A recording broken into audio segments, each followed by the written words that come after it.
Hi friends, welcome to Bhavani Galaxy channel. ఈరోజు words ఊ, పా,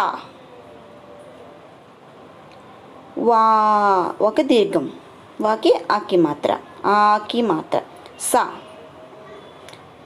ఆ లెటర్స్ అన్నీ కలిపి చెప్తే ఉపవాస్. సాని సని ఆఫే పలకాలి ఎండింగ్లో, ఉపవాస్. నెక్స్ట్ ఊ, పా, రా. ఇలా ఈ 3 లెటర్స్ కలిపితే లాస్ట్ లెటర్ ఏదైతే ఉందో అది లెటర్ ఉంది కాబట్టి ఊపర్, ఆఫే పలకాలి, ఊపర్. నెక్స్ట్ లెటర్ రు, షా, షా. భా, భా మహాప్రాణ్. ఋషభ్, 3 కలిపితే ఋషభ్.